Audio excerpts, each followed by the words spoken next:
Thank you for tuning in to the Game Changer 00100 show. I'm your host, Game Changer, and today we are going to talk about the Brian Banks movie.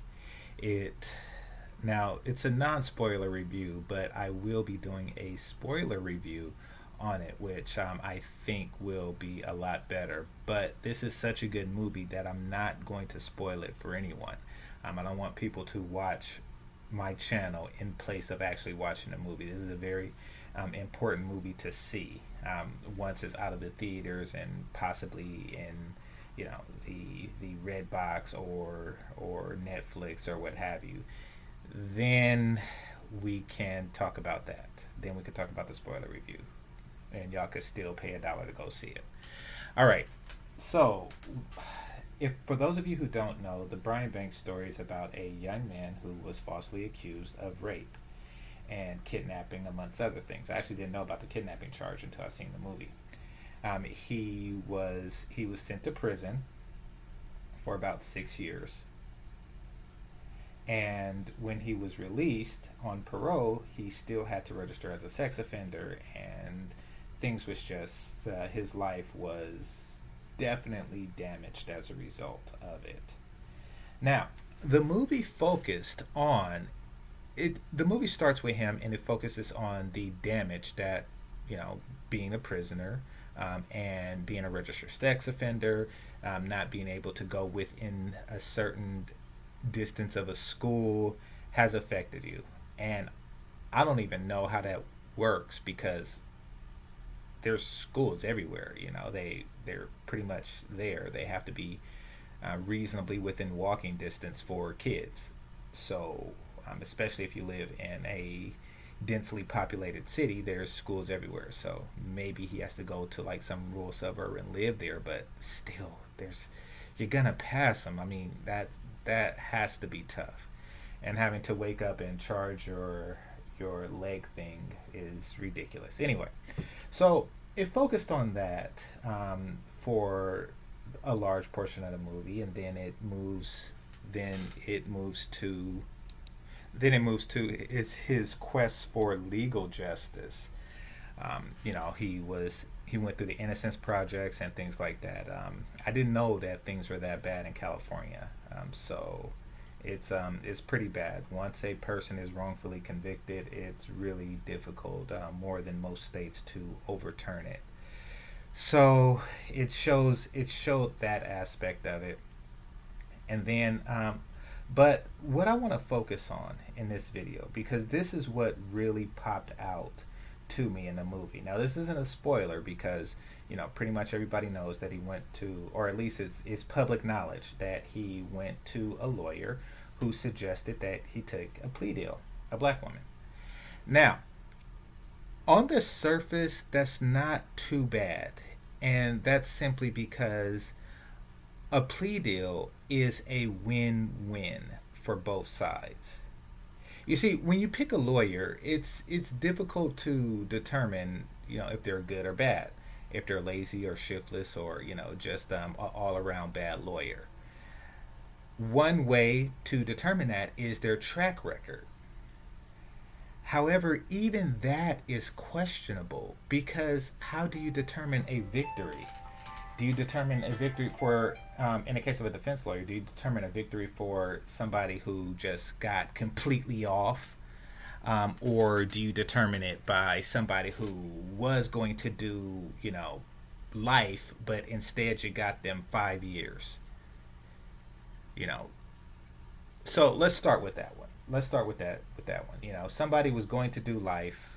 They were going to do 100 years for something, and then they get 5 years for manslaughter instead. Okay, so that's a good deal. If you look at the track record of that lawyer, you say, oh, okay, you saved this person 95 years of prison. So it would seem, right? However, what if the person is innocent? Then you actually got them 5 years of prison. But as a consumer, for lawyers, you don't really see that. You see a win, and then you look through the whole thing, and it's a bunch of wins. Now let's look at the side of the prosecution. The DA's office. That's also a win because the DA can, spin the story as, I got this person convicted of manslaughter. This person is doing 5 years because of me. So a plea deal for both your side and the opposite side is always going to be a win win as far as track records go. It's a win win. They look equally as shiny on the resume. So, and not only that, it's a very cheap way. So, no matter, let's just say you spend $10,000 on a lawyer, right? Well, they want to do as little work as possible because in the time it takes to do an actual case, to actually research, investigate, litigate, fight, etc., etc., etc., in that time, they could take 100 plea deals, $1 million. That's the way they view it. A plea deal is just nothing but two lawyers talking, and both of them have equal concern. They both just want to make a plea deal for the same reasons. So it's really no time at all. Less than an hour. Now, how many lawyers or how many cases, how many if they actually went to court and everything, and they had to do the research and do the whole Perry Mason, bit to find everything evidence, and read the police report and read the rape kit, the results of that, and for one, they have to pay money to do this. They have to pay assistance and everything to do this. So a plea deal from an economic standpoint is always the best deal for a lawyer on both sides. So, which is why when I originally heard that she pushed for the plea deal, I didn't really suspect anything.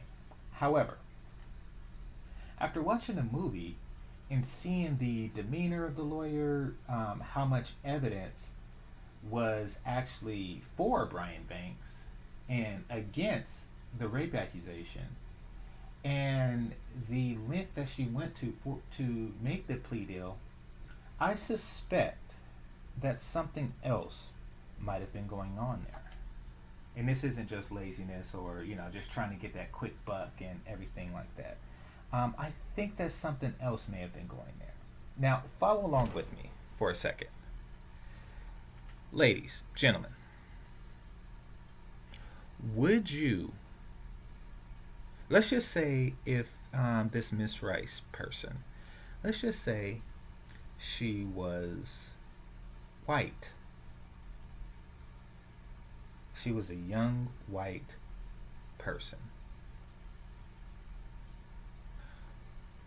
Would you now according to the movie at least, this isn't a spoiler either, the mother actually paid for it. This isn't like, one of those free lawyers or, public defenders. This is actually the mother paying for a lawyer. If this was a white girl, would you pay a white lawyer? Like male or female, would you have paid a white lawyer to defend your black son against a rape accusation of a white girl?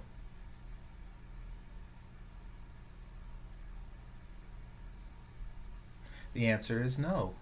Most people wouldn't, especially not a white woman. They wouldn't pick a person whose both gender and race matches the victim because they have their own personal bias. So you just wouldn't do that. Same thing if this was a Asian girl of any country in Asia. No, you would make sure that your person that the lawyer that you hire does not match the victim. However, because it was a black woman, his mother, who purchased the lawyer, she didn't go with a white man,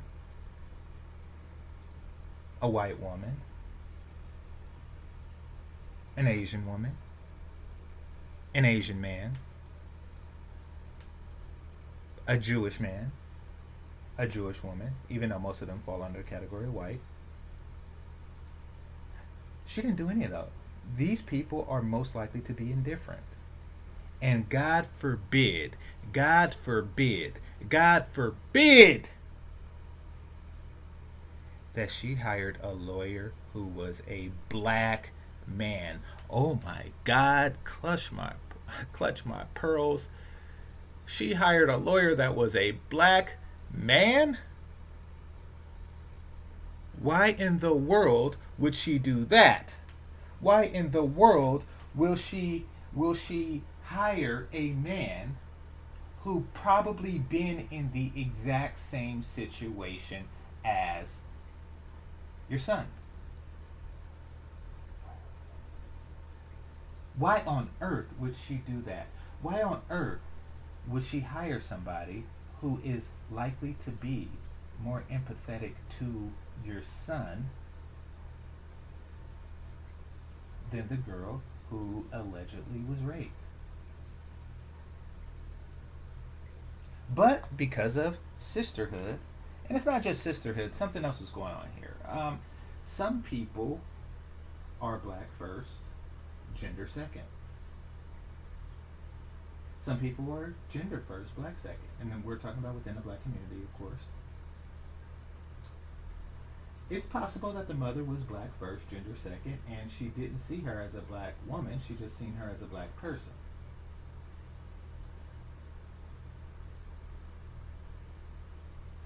Now, so she hires this black woman. Now, this black woman could have a whole bunch of shit going on in her soul that makes her vulnerable to bias. She could have been raped herself.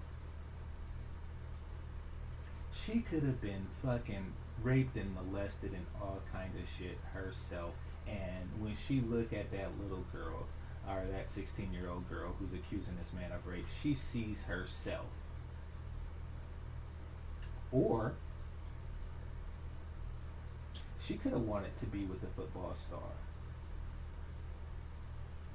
and was rejected herself.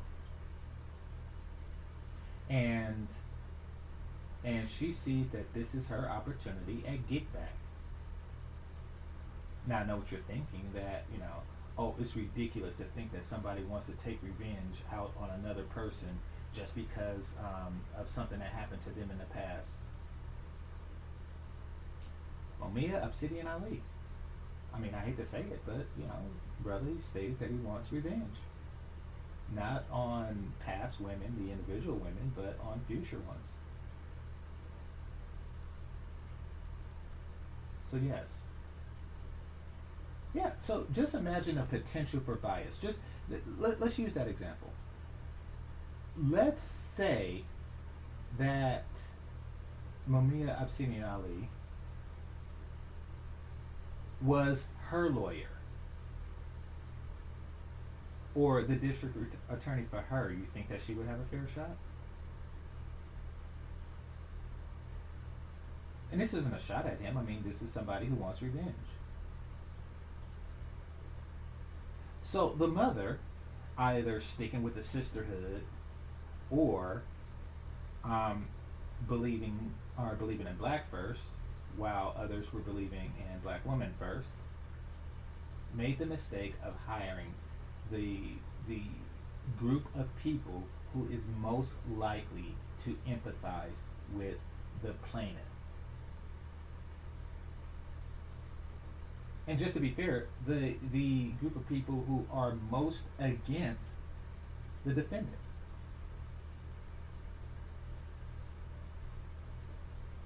This is California. Racism is not our biggest concern.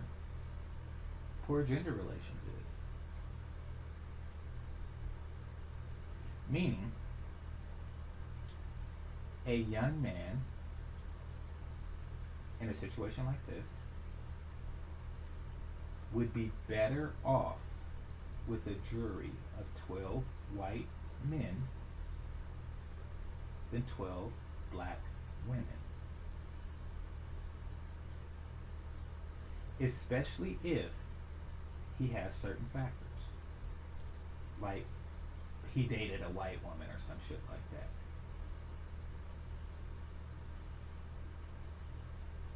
Yes, a young, and I'm not talking about Brian Banks in this case, because as far as I know, that wasn't really on the menu. But I'm talking about in California. If you are a black man who dated white women, you are better off in a jury full of white men than black women. If you don't believe me, Stephon Clark. He's from California. Gunned down by the police. And black women dug up his Instagram post from years ago, and they did not give a shit about him at that point. He was with the Asian woman, talking shit about black women on areas they need to improve, etc., etc., etc. So the mother, not knowing this, hired a lawyer who was a black woman.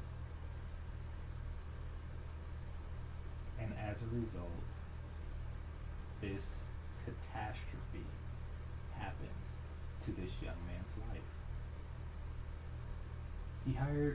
She hired a person from the exact same culture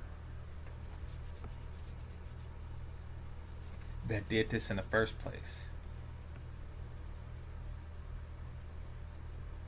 It was the girl, it was the girl's mother, it was the security guard, it was everybody. They all did this to him. It was the girl's friend. It was everybody. And the jury was all white men. And that intimidated him. It intimidated him. Because he wasn't aware, at 16, he wasn't aware who was his greater enemy.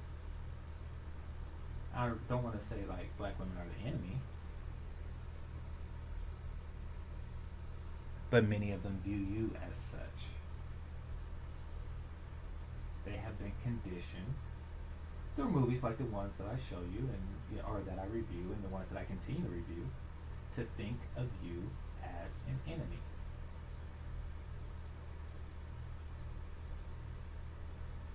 To hold you back each and every single opportunity they get. So he was intimidated. He just assumed that this white, potentially white jury would rule against him because of racism. Took a plea deal and wound up getting the same sentence that he would have gotten had he fought.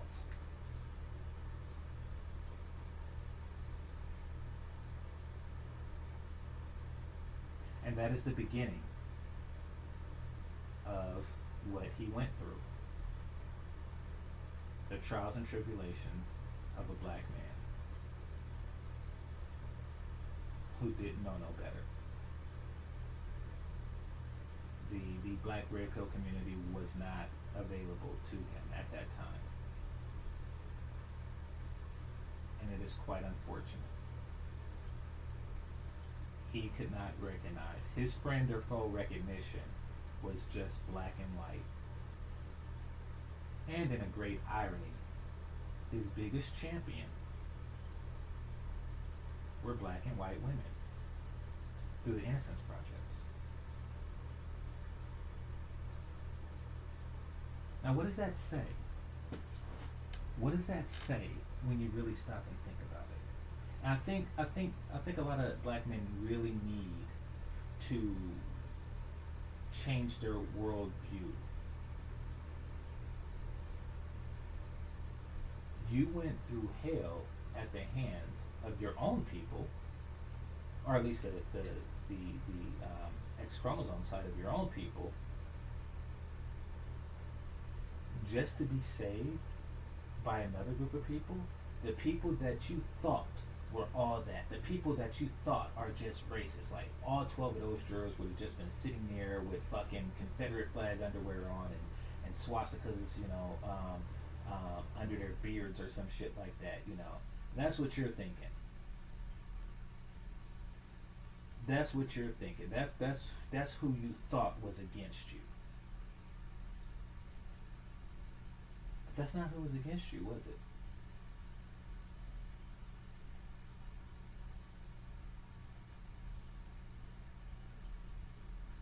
It wasn't.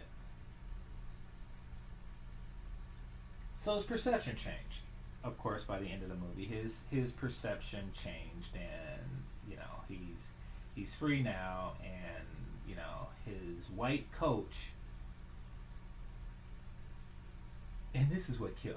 I'm definitely gonna do a live about this whole B1 thing. So stay tuned for that.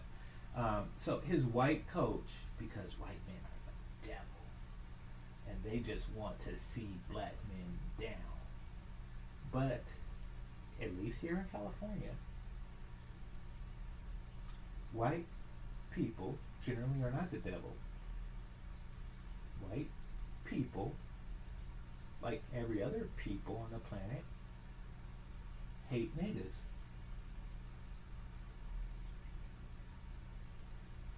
But if you get one on one with a white person and they are with a white person and you are not a nigga, you'll find that these are the people who, the day that you get out from up under your false rape accusation by your own people, the day that you get off the sex offender registry,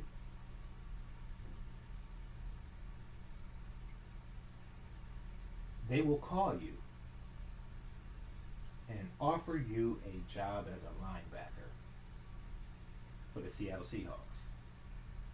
They'll say, "Come on, let's go to main camp." And then when you fail, because years of not being able to go to a school, not even like a junior college, and play on their team and shit like that, years of not being able to do that, takes its toll, so you don't pass. What does this white devil do? He coaches you, gives you a private coaching session for a year, and train you to be the youngest rookie in recorded history and play for the Atlanta Falcons.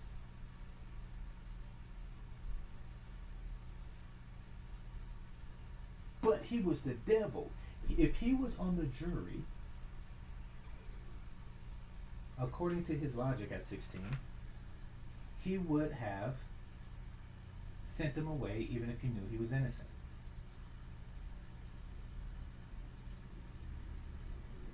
But as he learned later, that the devil is within.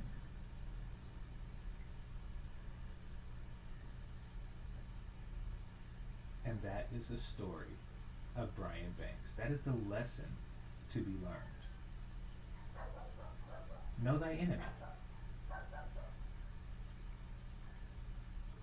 Know thy enemy. This is, wait a minute. No. I gotta say this.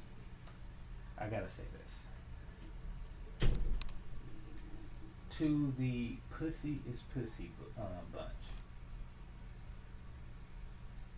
pips, if you will. To the pips. What if he thought pussy was pussy? Or better yet, what if he only limited his dick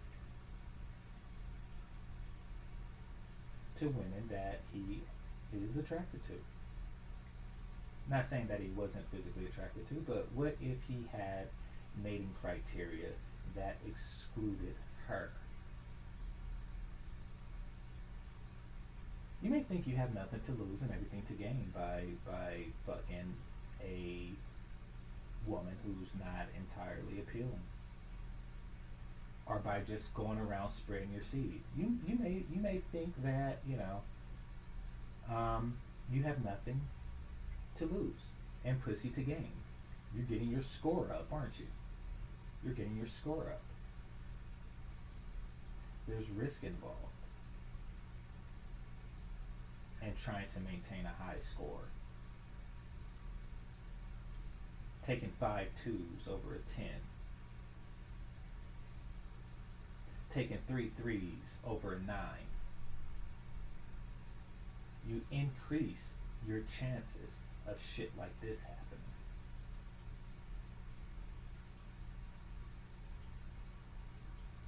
You leave yourself vulnerable to the problems and issues that come along with it. And then once you find yourself in these problems or issues, you want to know what you're going to say to yourself? God damn, it was just a 3. And these are the guys who say shit like, oh, those 9s is nothing but trouble. You think this is not trouble? You think this shit is not trouble? A 9 would make sure his ass go to the NFL. And she's not worried that that he's going to leave her for somebody else. She's not worried about that. Because she's a fucking 9. And there's only one number above her.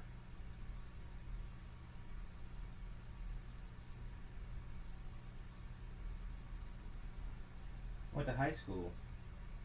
I didn't go to high school with her, but I went to high school around the same time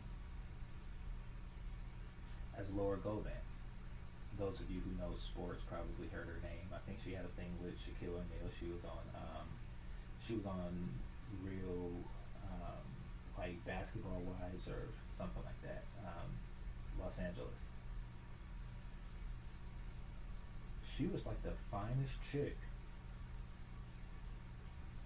that I knew of at the time. I'm talking like it was we didn't go to the same school, but through means I'm not going to really discuss, through programs and shit like that, I'm not really going to discuss, I knew her through other means. So I didn't see her every day, but when I seen her, it was a fucking treat. She was a 9 plus, and she called me cute, but she knew it. Actually, I almost got into a fight with her brother, but that's another story. But yeah, so she knew that what she was destined for, becoming the wife of a powerful person. She knew. She wasn't out trying to hold motherfuckers back. Why? Why hold them back and you could push them forward knowing that they're going to stay? Because at your school and my school, you are the hottest ticket out there. Now, is she full of fuckery? Yes. Did she cause problems? Yes.